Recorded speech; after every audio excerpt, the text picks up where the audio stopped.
Alors qu'il se rend sur la tombe de sa défunte épouse, un homme trouve son chien de compagnie en train de creuser le sol près d'une pierre tombale. Il vérifie l'endroit et fait une mystérieuse découverte sous le sol. Rusty, attends.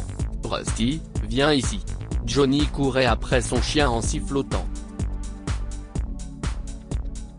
Il s'était rendu au cimetière pour se recueillir sur la tombe de sa défunte épouse Evie, afin de commémorer le 5e anniversaire de sa mort.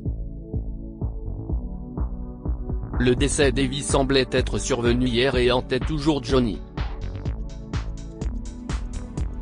Si je ne t'avais pas demandé de courir au magasin ce jour-là. Il se reprochait souvent sa mort. Evie était en effet morte dans un accident de voiture alors qu'elle se rendait au magasin, et Johnny n'arrivait toujours pas à oublier la perte tragique de sa femme. Il a déposé les fleurs préférées d'Evie sur sa tombe et a pleuré en silence. Il regardait alors autour de lui et a constaté que son chien avait disparu. Rusty se pelotonnait habituellement près de la tombe jusqu'à ce qu'il termine son deuil, mais ce jour-là, quelque chose sous une pierre tombale avait attiré l'attention du chien. Johnny a cherché Rusty et a entendu un bruit étrange à plusieurs mètres. C'était Rusty, et il était en train de creuser impatiemment un endroit près d'une pierre tombale. Rusty. Stop. Rusty. Que fais-tu ? Johnny courut vers l'endroit où son chien avait creusé un monticule de terre. Rusty, recule. Viens ici. Johnny a mis une laisse à Rusty et s'est approché pour inspecter ce que le chien avait fait. Qu'est-ce ce que si est-il ? Se demande-t-il après avoir vu un objet métallique brillant. Il a pris un bâton et a déterré l'objet. C'était une boîte métallique avec une petite serrure. Johnny a soulevé la boîte et l'a secouée près de son oreille. La lourde boîte a émis un son. Qu'y a-t-il dans cette boîte ? Se demanda Johnny. Il prit une petite pierre et brisa la serrure. Il ouvrit la boîte et découvrit qu'elle était remplie de bijoux en diamant et en or. Johnny ne croyait pas ses yeux et se demandait pourquoi quelqu'un aurait laissé ses bijoux de luxe dans le cimetière. Sous les bijoux se trouvait un vieux journal intime qui a attiré son attention. Johnny prit le journal et commença à le lire, pour se rendre compte que les objets appartenaient à une certaine Grace. Qui est cette Grace, et pourquoi a-t-elle enterré ses bijoux ici ? Il feuilleta le journal et constata que la plupart des pages initiales étaient déchirées. Il restait quelques pages, alors il a commencé à lire.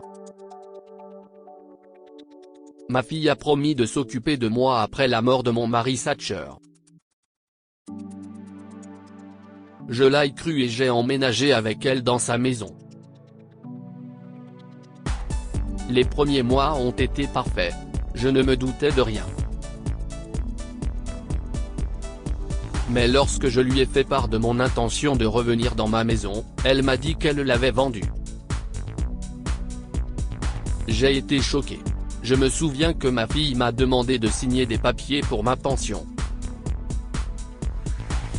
J'avais déjà une mauvaise vue, alors je l'ai cru aveuglément et j'ai signé. Je ne me doutais pas qu'il s'agissait des documents de ma maison. La fille de Grace, Maria, avait pris toute sa pension et vendu sa maison. Elle avait promis de prendre soin de sa mère, mais lorsque Grace a découvert ce qu'elle avait fait, Maria a décidé de laisser sa mère dans une maison de retraite. Ma fille m'a tout pris, et ses bijoux sont les seuls biens qui me tiennent à cœur. Ils appartenaient à ma défunte grand-mère. Je ne voulais pas que Maria les ait, alors je les ai enterrés près de la tombe de mon mari. Je viendrai bientôt les reprendre. Johnny vit que la date inscrite sur la dernière page de l'agenda remontait à 3 ans. Il s'est demandé ce qui avait pu arriver à Grace et pourquoi elle n'était pas venue prendre ses bijoux. Il chercha l'adresse de la maison de retraite dans l'agenda, mais elle n'y figurait pas. Comment vais-je la trouver ? S'interrogeait-il quand soudain, il a levé les yeux vers la pierre tombale en face de lui. On pouvait y lire Satcher Williams. Le nom de son mari était Satcher ? Son nom serait donc Grace Williams ? Je viens pour toi, Grace Williams. Quelques jours plus tard, un employé de la maison de retraite s'est approché de Grace, 89 ans, et lui a dit qu'elle avait une visite. Quelqu'un est venu pour moi ? Grace était surprise. Oui, il a dit qu'il te connaissait. Grace supposait que sa fille était revenue, mais quand elle a appris que c'était un homme, elle était confuse et curieuse. Quelques minutes plus tard, Johnny est entré dans la chambre de Grace, des larmes embrumant ses yeux dès qu'il l'a vue. Madame Grace Williams ? A-t-il lancé à haute voix. Grace s'est retournée, et des larmes ont inondé ses yeux lorsqu'elle a vu la boîte métallique dans les mains de Johnny. Elle l'a immédiatement reconnue. Comment avez-vous ? Comment avez-vous trouvé ça ? Qui êtes-vous ? s'est-elle écriée. Johnny lui a expliqué qu'il avait trouvé la boîte près de la tombe de feu Satcher lors de sa dernière visite sur la tombe de sa femme, une semaine auparavant. Grâce à mon chien. Et je ne savais pas comment vous trouver jusqu'à ce que je voie le nom de votre défunt mari sur sa tombe.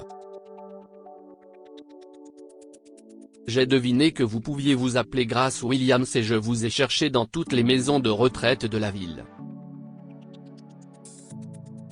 Je suis heureux de vous avoir finalement trouvé ici. Grace a pris les bras de Johnny et a pleuré. Merci beaucoup, jeune homme.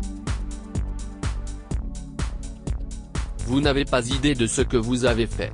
Ces bijoux appartenaient à ma grand-mère, et j'essayais de les sauver de ma fille avide. Je sais, Madame Williams. J'ai lu votre journal intime. Johnny a rendu la boîte de bijoux à Grace et a promis de venir la chercher bientôt. Quelques jours plus tard, il revint avec les papiers nécessaires pour emmener Grace chez lui. Elle était ravie d'aménager avec Johnny, mais sa fille, Maria, l'en a empêché. Maria était en communication permanente avec une employée de la maison de retraite pour s'assurer que sa mère ne la quitte jamais et pour la tenir au courant des visites éventuelles et du bien-être de sa mère. Elle avait appris par cet employé que quelqu'un était venu chercher sa mère. Vous ne pouvez pas emmener ma mère d'ici. Je l'ai mise ici, et elle reste là où je veux, s'emporta Maria. Mais à la grande surprise de cette dernière, Grace s'est opposée et a pris la défense de Johnny. Si estime mon souhait de vivre avec qui je veux. Tu n'as pas été ma fille, alors Dieu m'a envoyé un fils. Je ne lui ai peut-être pas donné naissance, mais il sait comment respecter et aimer une mère. Grace s'installa donc chez Johnny tandis que Maria était contrainte d'accepter sa défaite, sans avoir la moindre idée de l'existence des bijoux que Grace a réussi à lui cacher. Que pouvons-nous apprendre de cette histoire ? Même un petit geste de bonté atteint une blessure que seule la compassion peut guérir.